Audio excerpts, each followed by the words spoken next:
Sure. Thanks, Fumi. I'm really honored to chair this first panel session. Actually, this conference is becoming a very nice tradition in our community.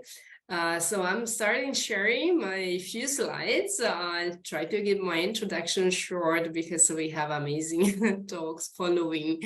My talk is about embodied intelligence and its relation with soft robotics, actually.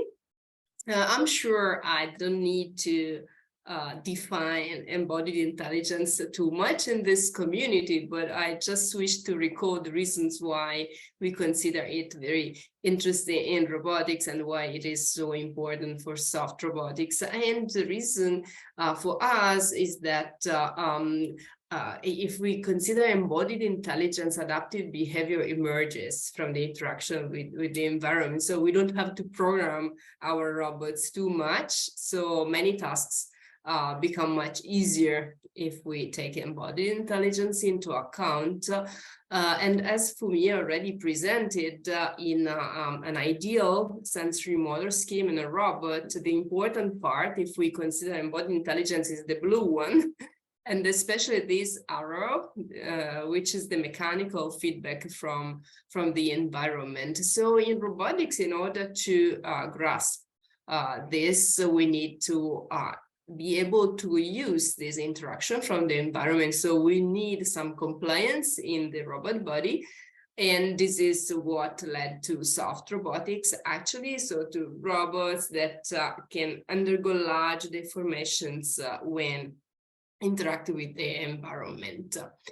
And I also want to start with the summary from my first talk in this conference in the first edition, 2021. Actually, I called it Joys and Sorrow about the use of embodied intelligence in soft robotics, because I think there are a few trade-offs that we are still looking for in soft robotics when using embodied intelligence. For example, we know that embodied intelligence work in a specific ecological niche, and sometimes this niche is quite small for robotics. So the passive worker is the typical example that we use to explain this, but in robotics, we want our robots to do more tasks. So we need to be able to implement multiple ecological niches and also cognition in our robots. On the other side, what's exciting in embodied intelligence is that we can simplify the control of our robots in terms of control parameters. But at the same time, as robotics is, as soon as we design a soft robot like this one, especially if it has an arm shape, we want to control it precisely. We want to control the end effector. So we say, okay, but it's difficult to control it in the traditional way. So this is also a trade-off that we need to find. And then we said that we simplify the control of our robot behavior, the sensory motor behavior, I mean, but it works. The embodied intelligence simplification works if we take into account the morphology, the mechanical properties of the robot body, the interaction with the environment. So the design of the robot becomes more complex, in fact, and we still have a lot of nice principles for embodied intelligence, but not really an abstraction and mathematical description of them that we can use in robot design. So those principles are in most cases learned from biological models. So in my own research, we have been learning a lot from the octopus. For example, we found nice principle for underwater grasping. It's a very efficient movement where control is very much simplified because of the interaction with water. And we are trying to demonstrate quantitatively that how it works and how it happens. We learned about how we can walk underwater with legs and how we can swim with this pulse jet propulsion, which is very, very simple to control. Basically, control is really minimal in all those cases. But how can we put all this inside our robots? So how can we design soft robots with embodied intelligence more systematically? As we said already, embodied intelligence is basically in this arrow. So my question is can we fully capture embodied intelligence if we can model that arrow? So if we build a complete mathematical models, not only of the soft robot internal interaction, which is what we are used to in robotics. So it's the model of the deformations given by actuators, but coupling them with external interactions and model of the external interactions. In a relatively simple case like our octopus here, there are already many challenges. The problems are multi-physics, multi-scales, and we want, as I mentioned, to couple internal interaction models. So what the actuator forces generates in the soft body with external interaction models. So what the external forces generate in the soft body. And this external forces can come either from solid contacts or interaction with fluid, like in our octopus case. So we think that actually we can try to put this into a very general mathematical framework where we just try to couple of all these models. So we may describe what happens with soft robots. So with this differential operator of this term describing the soft body. With a nonlinear term that describes the mechanics of the soft body, and then two coupling terms. So the first one accounts for internal interaction. So as I said, it's the action of actuators on the soft body. We are a little bit more familiar with that in robotics because this is what we need for implementing control in our robot. And this other coupling term that instead accounts for external interaction. So as I said, either contacts with external solid, which is relevant for locomotion, for example, grasping, or interaction with fluids like in the swimming pool, all these in the soft body domain. So depending on the kind of approach that we want to use for developing such models, the terms in the equation assume different forms.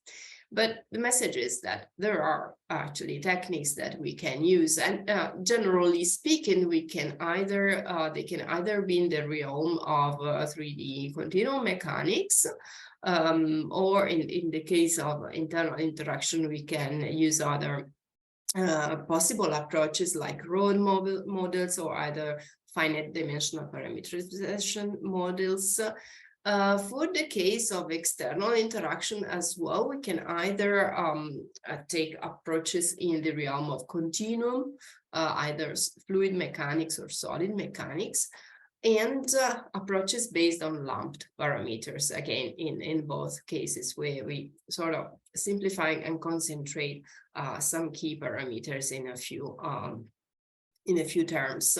So again, depending on the kind of approach we take, we can give a different form to the terms in our general equation, but actually it describes completely this coupling between internal and external interaction. And this is just an example. It's actually quite old, but here you see the coupling between the deformations given by actuators and the deformations given by the fluid dynamics, so the interaction with the fluid, and this is based on lumped parameters approach.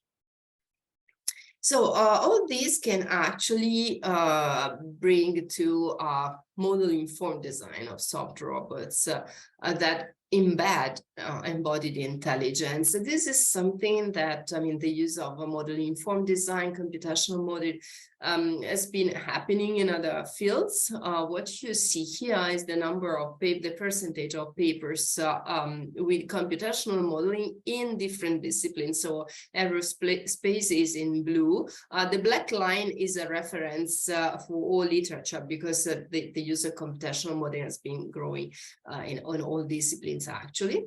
So in aerospace, we see that we have a growth, and this corresponds to a growth of the field itself, from the beginning of civil aviation to the Apollo program that gave a boost and brought to a steady growth, up to the reality of today, where we have a space tourism already, and really hundreds of thousands of civil flights every day.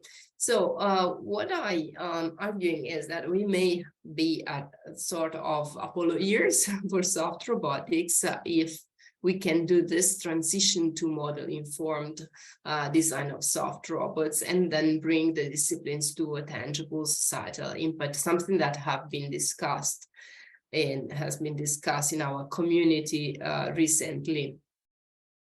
There is also another aspect that I really like of the advantages in using embodied intelligence. I think that computational efficiency is really the very first step towards sustainability. We want to make robots more green and more sustainable, but I think that we tend to forget that digital processing computation has an energetic cost, and it has an impact on pollution.